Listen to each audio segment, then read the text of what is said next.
The hero party has just managed to seal the Demon Lord away, but even though this is a monumental victory, unless they can defeat him once and for all, the world will always be in danger of being destroyed.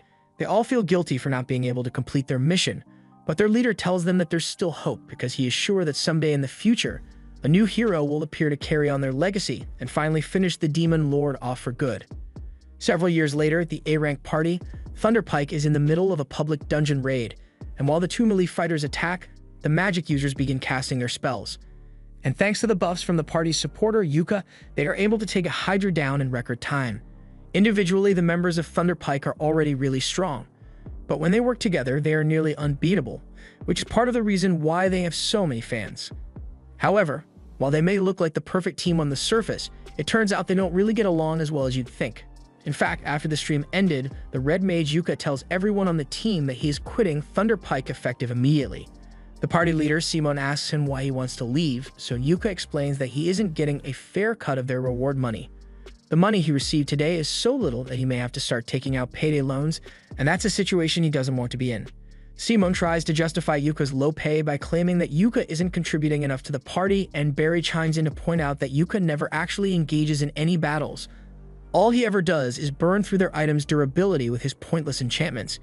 Yuka can't believe Barry would call his enchantments useless, but Barry isn't the only one who feels that way. The only one who actually thinks Yuka is useful is Jamie, but that's just because he's good at setting up their streams. Camilla tells him that if he wants to be paid more, then he has to be more active as a member of the team, but Yuka doesn't think she has the right to say that since she's basically a healer, and Yuka is always protecting her in battle. The fact that they don't value the work he does is exactly why he wants to quit the party, but Simon asks him if he's really sure he can manage on his own if he leaves. He says the only reason Yuka is even B rank is because they are childhood friends and Simon did him a favor by letting him join Thunderpike, and even if he leaves, they'll be just fine without him. Since they clearly doesn't think Yuka deserves to be paid well, Yuka definitely isn't going to stick around. Yuka has wasted the last 5 years of his life supporting this party, and they would never have gotten this far without his help, but the others still all think he's useless, so they won't miss him at all. Now that Yuka has officially quit Thunderpike, he heads to the guild receptionist to ask if there's any work available. She's surprised that a famous adventurer like him is here to look for a gig, so she asks him if something happened with Thunderpike, and Yuka explains that he quit. The receptionist doesn't seem that surprised since things like this happen all the time, so she hands Yuka a form to fill out so she can give him a new party. Once he's done filling out the form, he hands it to the receptionist, but just then, a girl comes running up to him for a big hug. The girl's name is Marina, and she used to be one of Yuka's students back when he taught preliminary adventurer classes half a year ago, and Yuka is glad she's doing alright. She's curious about why Yuka is here, so she asks him, and he tells her that he is currently looking for a new party since he recently left Thunderpike. Marina doesn't even let him finish his sentence, because if he's looking for a new party, then she would love to have her beloved teacher in hers. Yuka agrees to her proposition, so a few minutes later he is seated with Marina and the rest of her party members so they can discuss his joining. Silk loves the idea of Yuka joining their party, but she is surprised that an experienced adventurer like him wants to join their D-rank party.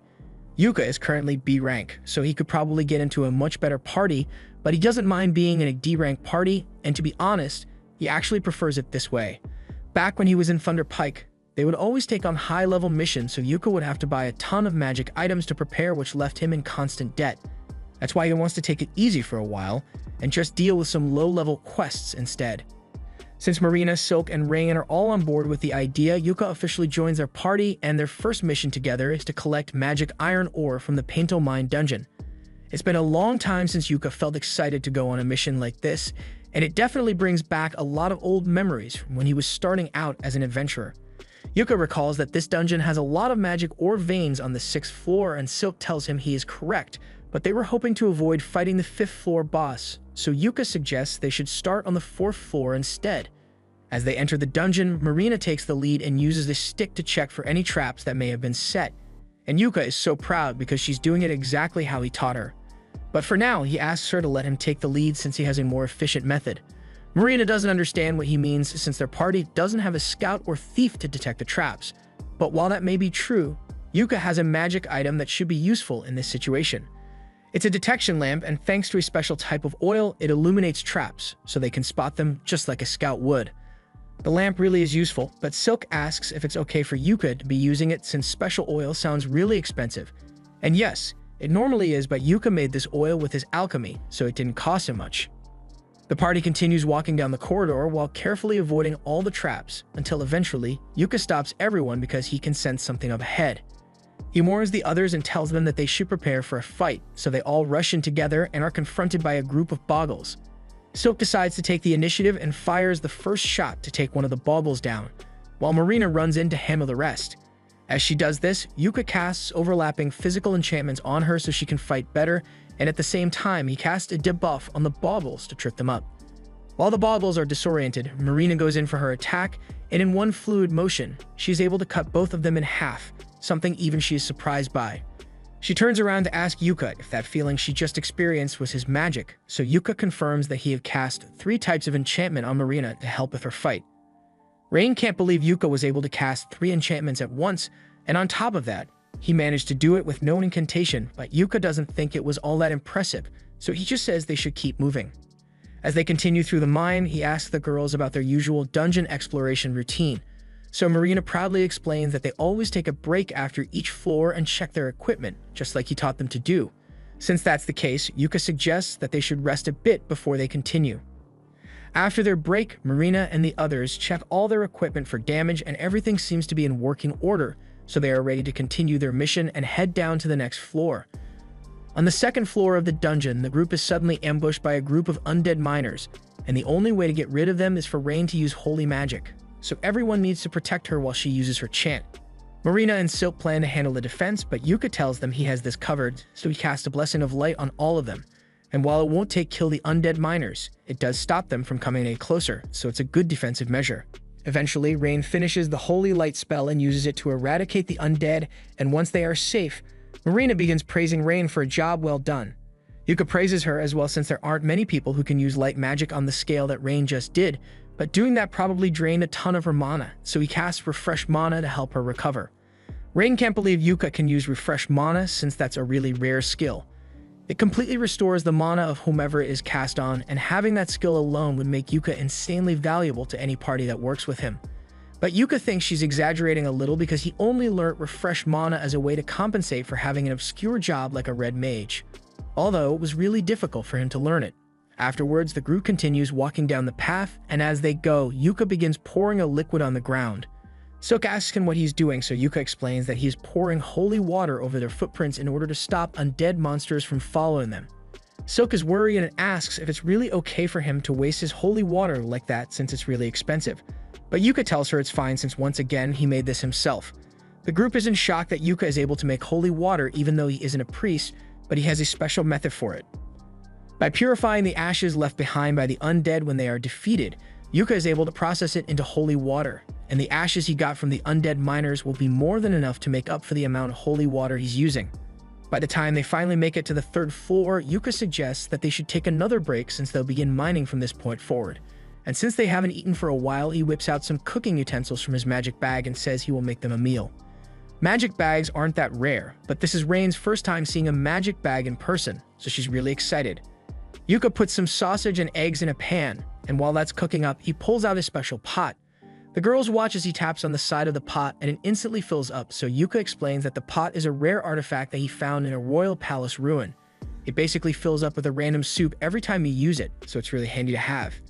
The girls are really grateful to Yuka since this is the first time they've gotten to have such a good meal while in the middle of a dungeon mission. But when Silk takes a closer look at the food, she realizes that it has mana radiating out of it.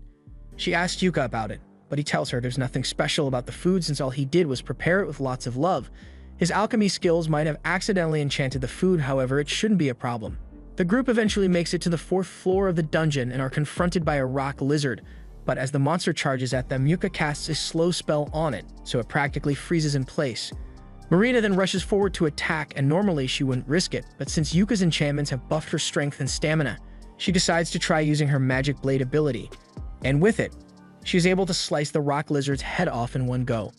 Once the fight is over, Marina is totally exhausted since Magic Blade uses up a ton of her mana, but Yuka encourages her to keep using it as much as possible, because eventually her body will get used to it. But for now, he casts Refresh Mana to help her recover. Anyway, there are a lot of magic ores here, so Yuka begins mining with the girls, and after a little while, they manage to gather a ton of magic ores. Yuka asks if this is enough to fulfill the requirements of their quest, but Silk says they actually need a bit more. Unfortunately, there are no more magic ores on this floor, so their only option now is to defeat the 5th floor boss and go down to the 6th floor to gather the remaining ores.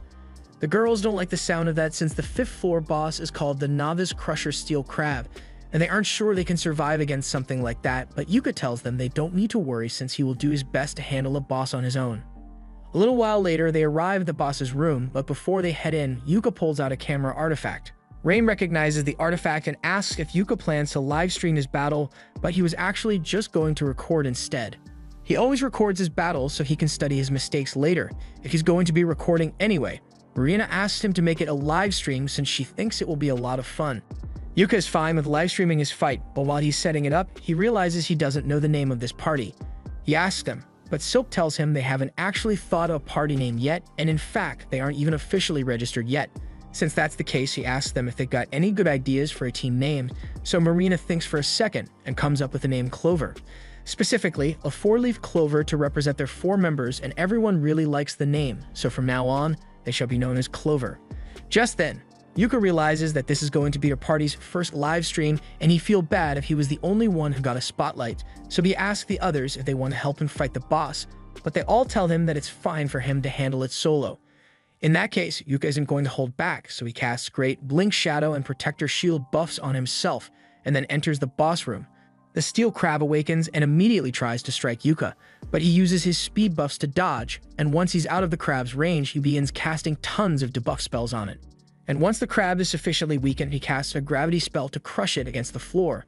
With this, the Steel Crab boss has been defeated, and it didn't even take him 1 minute to do it, so Yuka is pleased with his performance. He then ends the stream and Marina runs up to hug him for being so amazing. But she's hugging him a little too hard, so the others ask her to let go before Yuka ends up in a wheelchair. After making sure his back is fine, Yuka tells everyone that they should bring the Steel Crab's body back to the guild so they can sell the parts.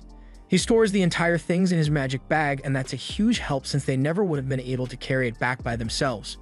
So far, Yuka has been indispensable to their party, but Silk doesn't think it's fair for them to constantly be relying on Yuka like this, so Yuka suggests that next time they have a boss battle, everyone can participate so they'll gain some experience. The girls like the sound of that, but for now, they still have to open the treasure chest they get for killing the floor boss, and when they do, they find a ton of magic ores, so it looks like they won't have to mine anymore after all.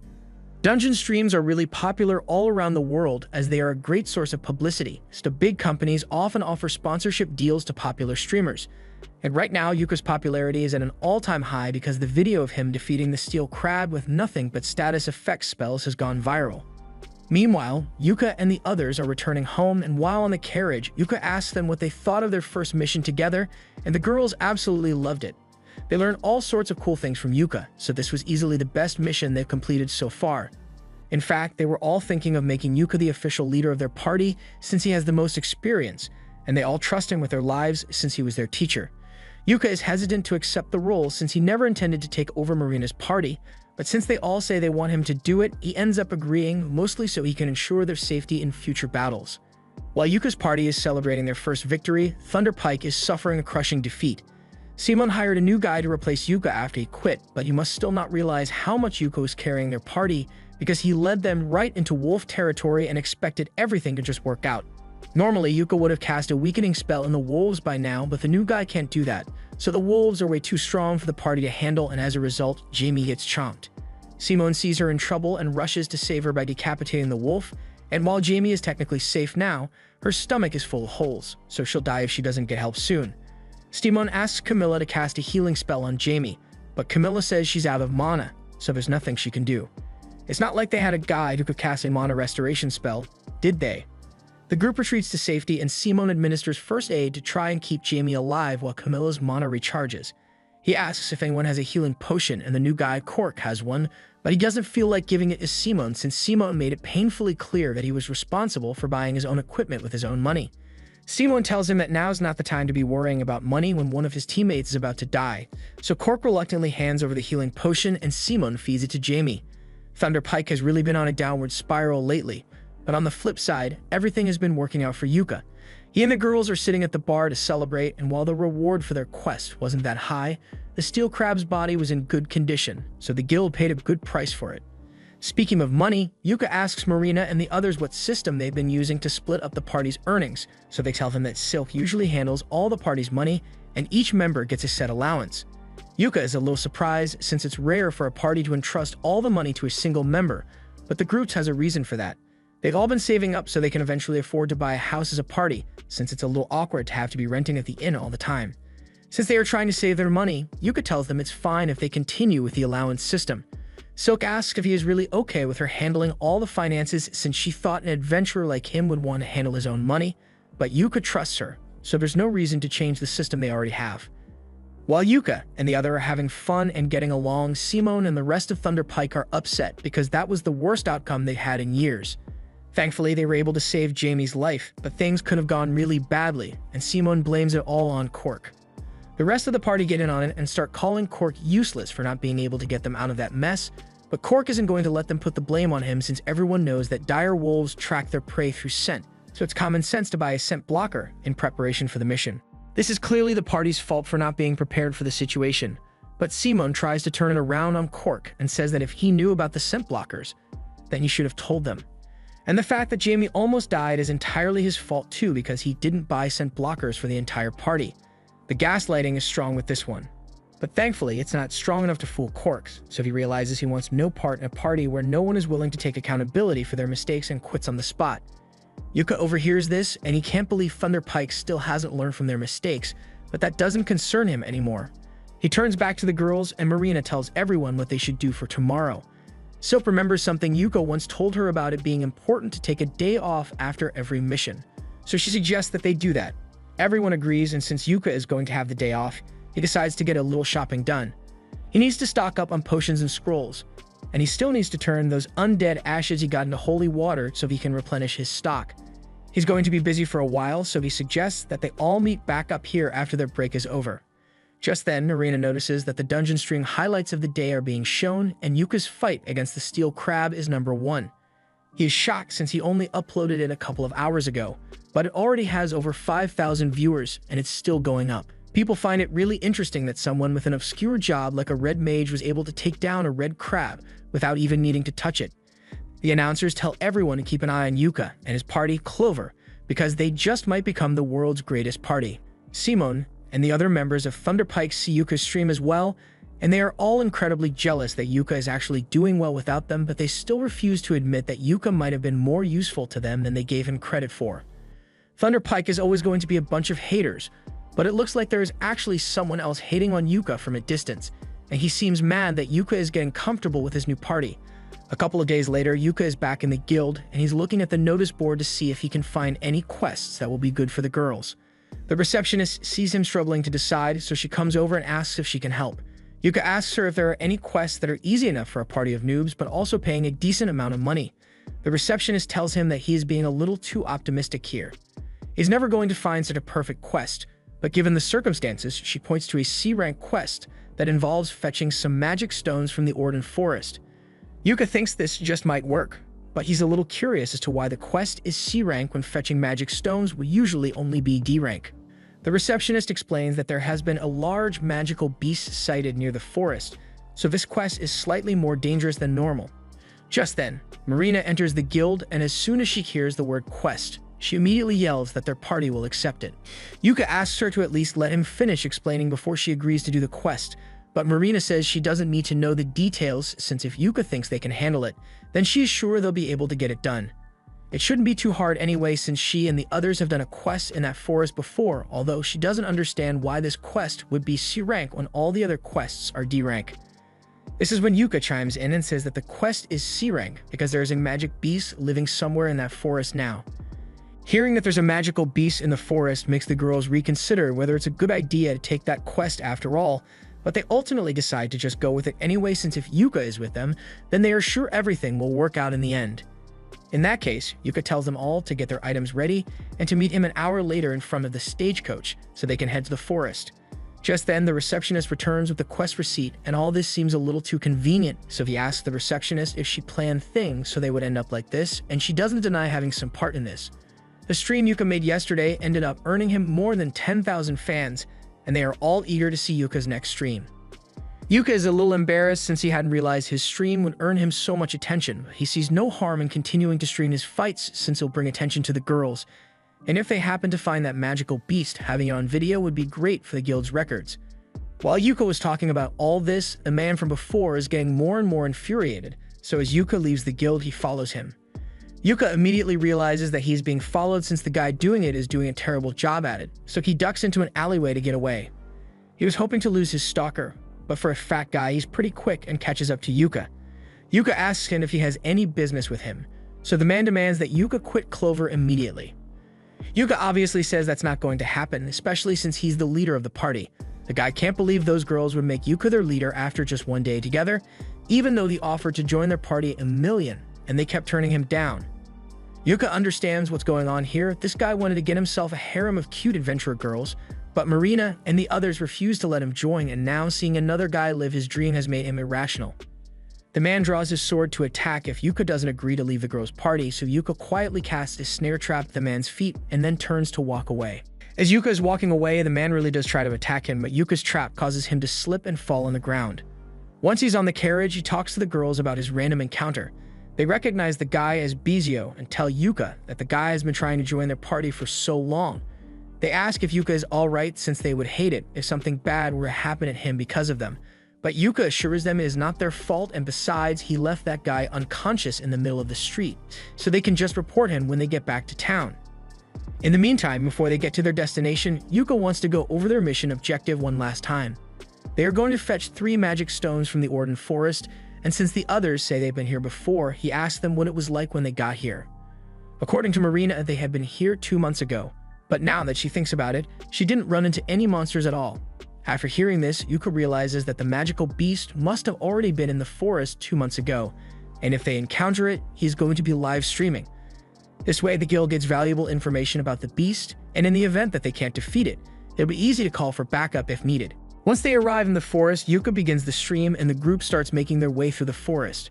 Yuka decided to be the rear guard since beasts usually attack from behind, but Marina asks if it's really alright for him to be at the rear since he's in the most danger there. Yuka tells her she doesn't need to worry since not only can he use Blink Step to get away if his life really is in danger, his clothes also have really good defense stats, so he can take a couple of hits before he goes down. They soon reach the waterfall where they are meant to gather the magic stones, but just before they could reach there, Yuka tells everyone to wait because he can sense something coming. The magic beast finally reveals itself, but all the confidence Yuka had earlier goes about the window because that thing is a high-level monster that's usually only found in the deepest parts of the dungeon, Azarnag. The girls are nowhere near strong enough to handle this thing or even survive a minute against it, so Yuka gets in front of them and tells Silk to lead the others back to the Adventurers Guild and get back up while he holds this thing off here. However, the girls know that Yuka doesn't stand a chance against that thing's either if he is fighting solo, so they refuse to leave his side, otherwise he might really die. Yuka can't really argue with that, so he agrees to have them fight with him, and cast his enchantment spells on them. He and Marina are handling the front line, so Marina charges forward first, but the Zarnag swats her away effortlessly. Yuka tries to use his layered status effects on it, and while it does disorient the Zarnag, it doesn't do much damage to it, so he's running low on options. Right now, there's only one thing in his arsenal that can stop this thing, so Yuka decides to go all or nothing. However, he will need Marina to buy him some time so he can finish casting the spell. Marina agrees to distract the beast so she gets up close to it, and does her best to keep its attention while dodging its attacks. And even when she's about to get caught, Silk and Rain assist with their magic. Thanks to their combined efforts, Yuka had enough time to finish casting the level 5 spell, a highly destructive prismatic missile, and now that it's complete, Yuka fires it straight at the beast's face. After the prismatic missile hits, it doesn't look like it did much at first, but soon after, a monster begins coughing up blood so it has been badly injured. Rain then casts a grade 5 Thunderbolt spell to electrocute the monster, and while it is paralyzed, Yuka orders Marina to chop its head off. Marina charges forward and activates her magic sword while Yuka buffs her with a critical attack spell, and as a result, she's able to cleave the monster's head from its body in one swing. Now that it's finally over, Yuka falls to his knees in relief because he can't believe they managed to defeat the monster without any of them dying, and back in town, all the spectators of the stream are equally as amazed. Especially by the spell Yuka used because no one has seen anything like it before, but there's always got to be that one hater in the crowd. Back in the forest, Yuka is feeling a little lightheaded because of all the mana he had to use during the fight, but overall he's still in good condition. He's glad everything worked out, but that fight was way too tough for a group of newbies like them, and the only reason they managed to make it out alive was because they got lucky. He tells the girls that he's going to scold them later because of their reckless behavior, but the girls think Yuka was just as reckless as they were because he initially ran into battle alone, totally expecting to get himself killed, and that's unacceptable behavior. Yuka can't deny that he was prepared to sacrifice himself, so he compromises and says they can all talk about their grievances later. For now, they should probably wash themselves off since they are all covered in sweat and Marina is covered in Zarnag blood. While the girls bathe in the river, Yuka starts setting up camp, and this whole thing brings back fond memories from 6 months ago. Back then, Yuka was in charge of training Marina's team, and he was impressed with how well the girls were adjusting to the job of adventuring. But there were a few areas they could improve in. Marina was a little clumsy, Silk was overly cautious, and Rain was really timid. But despite all that, with how well they were performing, if it were up to Yuka, he would have given them their D-rank adventurer licenses right then. Later that night, the girls had set up their tent, prepared firewood and alarms in case of monster attacks. And as Yuka watched them work back then, he could feel a sense of pride because he knew they would turn out to be great adventurers in the future. But he never could have imagined that he would end up joining their party. A few days later, the party is back at the guild, and it looks like they've been summoned to meet the guild master, so the girls are a little nervous. They ask Yuka if this means they are in some kind of trouble, but he thinks this meeting is probably about the Zarnag they defeated. A mission like that should have been classified as B rank, however, for some reason it was marked as D rank, so some investigation is definitely warranted. Just then, the guild master, Benwood, walks in and the girls are so intimidated by his presence that they immediately stand at attention. He walks up to Yuka and demands that he explain himself, but Yuka did nothing wrong here, so he tells Benwood that he already provided all the relevant information in the report he wrote to the guild. Benwood isn't satisfied with an objective report, so he demands a detailed explanation, but before they discuss anything, Yuka tells Benwood to drop the tough guy act because it's scaring the girls. Marina tries to stop Yuka from talking to the guild master so casually since he is a really powerful person, but the guild master actually respects Yuka a lot, so there's no need for formalities between them. Benwood tells everyone they can sit down, and Benwood already knows what happened in the forest, but he wants to know what Yuka thinks about the whole situation. Yuka tells him that he suspects that this might have been the result of an overflow, causing a monster several levels stronger than usual to appear. Benwood agrees with Yuka's conclusion and immediately has his secretary issue an emergency investigation quest to get to the bottom of it. Both Yuka and Benwood seem to understand how serious overflows can be, but Marina has no idea what that is, so she asks Yuka for an explanation. Yuka tells her that an overflow is a phenomenon that occurs when a catalyst causes monsters in the dungeon to spill out. Usually, the monsters that live in the dungeon are bound there by the mana that flows in the ground, but sometimes those shackles can be broken, allowing the monster to escape the dungeon and terrorize the surrounding area. This could also be evidence of a possible dungeon stampede in the near future. The girls have heard about dungeon stampedes and the chaos they can cause as they tear through towns like a wildfire. And if monsters as strong as that Zarnag are appearing already, and they don't have much time, Benwood intends to investigate the matter thoroughly to ensure the safety of the people. But before that, he sincerely apologizes to the girls for putting them in such danger. The girls tell him he doesn't need to apologize since they all made it out alive. Although if they didn't have Yuka with them, they would have been goners. That said, even though Yuka did most of the heavy lifting, their live stream proved that the girls are capable fighters, so as a reward for doing so well against the Zarnag, Benwood intends to promote all of them to C rank. Although the promotion depends on the girls having Yuka's assistance since he is A rank. Yuka doesn't know what Benwood is talking about since he is only B rank, but that's when Benwood informs him that he is getting a promotion as well. Everyone who watched the livestream saw the high-level prismatic missile spell he used on the Zarnag, so it is abundantly clear that Yuka deserves a promotion, and starting today he will now be an A rank adventurer. Afterwards, Yuka and the girls head downstairs to have a drink and congratulate each other on their promotions. While they are all together, Yuka pulls out the bag of coins he got as the reward for their quest and gives it to Silk to count out. Silk opens the bag and she is shocked because she has never seen so many gold coins in one place before. Yuka explains that even though the quest was originally D rank because of the difficulty, it ended up being treated as a B rank quest, so the payout is a lot higher than it would have been otherwise. Silk puts all the coins on the table so she can start counting, but then she notices a piece of paper at the bottom of the bag and it has Yuka's name on it, so she gives it to him. Yuka opens it, and it turns out to be a note from Benwood, apologizing for everything Yuka had to go through. There's also a platinum coin in there as a little bonus for Yuka. Platinum coins are really valuable, so Yuka adds it to the party's funds, and after Silk finishes counting it all, She tells everyone that they have enough money to buy a house now. Marina is so excited to hear that she jumps up and accidentally knocks the coins over. Silk is glad they reached their financial goal as well, but she feels a little bad about it since the only reasons they got this much money was because of Yuka.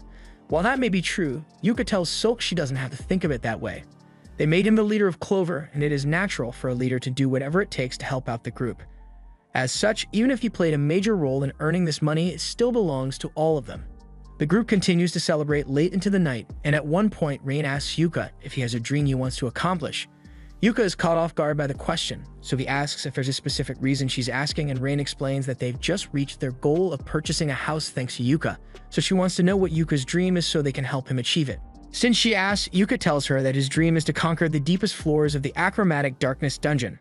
As soon as the girls hear this, they spit up their drinks in surprise because the dungeon is quite literally the most dangerous one out there. It even possesses an Abyss Gate, an artifact known to be a direct gateway to the underworld. Yuka says the Abyss Gate is precisely why he wants to conquer the Achromatic Darkness, so Rain asks him if he intends to go through the Abyss Gate if he reaches it. However, Yuka explains that he just wants to see what the edge of this world looks like. An uncle of his once took on the dungeon and tried to get to the gate, and although he wasn't successful, Yuka was told the story so many times as a kid that he decided he wanted to try it himself. Although he knows that it will probably never happen, Marina likes the sound of Yuka's dream, so she suggests that they should all go to the Achromatic Darkness and try to accomplish Yuka's dream. Yuka tells her it's not that simple since that dungeon is so dangerous that just entering it requires permission from the government, and you'd have to be an A-rank party to gain approval. Even so, Rain still thinks it'd be a good idea, so she says she wants it to be their party's next goal.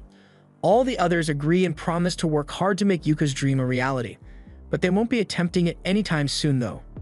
With each passing day, Clover's streams have been gaining more and more popularity.